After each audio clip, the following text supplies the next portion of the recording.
Now, I'm going to talk a little bit more about why people should read The Fountainhead. Read it partly for the descriptions of Ayn Rand's second-handers. That is, people who live through other people. Okay? And those are Peter Keating, Gail Wynant, and Ellsworth Toohey.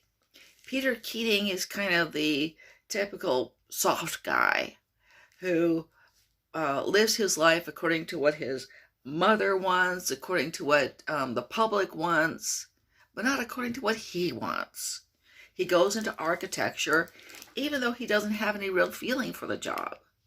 He doesn't really care about architecture. He wants to be a painter, but he doesn't have the courage of his own convictions.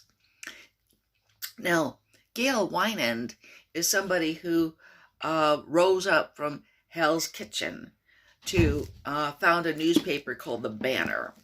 And the newspaper is a combination of cliches, platitudes, and sensationalism.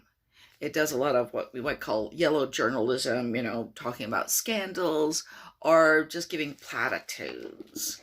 For example, you can tell when this book was written, it was written in the 1940s. One of the causes of the Banner is to discourage employment for married ladies.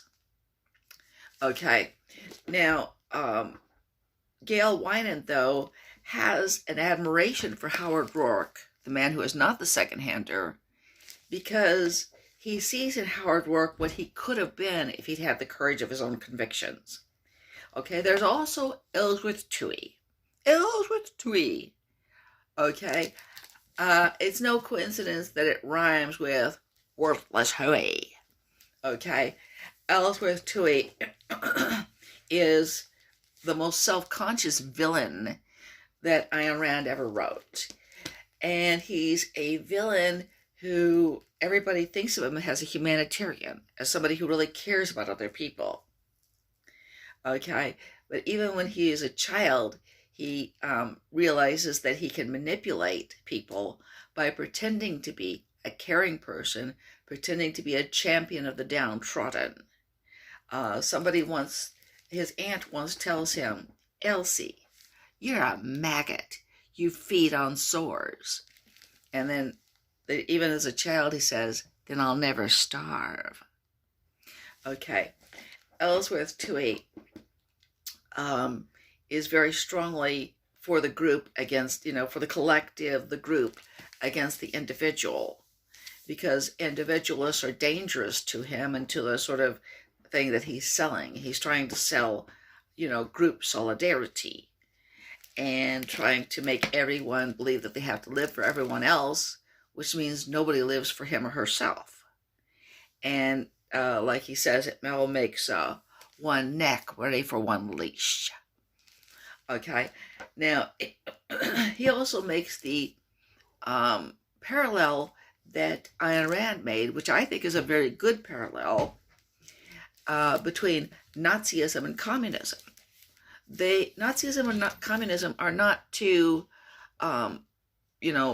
opposites. They're two sides of the same coin. In one case, you subvert everything. You subvert the individual to the race.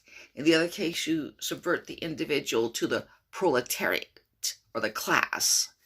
And in both cases, you lead to horror and trauma and mass murder because the individual doesn't matter. Okay, and so that's my plug for The Fountainhead, and I hope you like that and will subscribe to this channel. Thank you.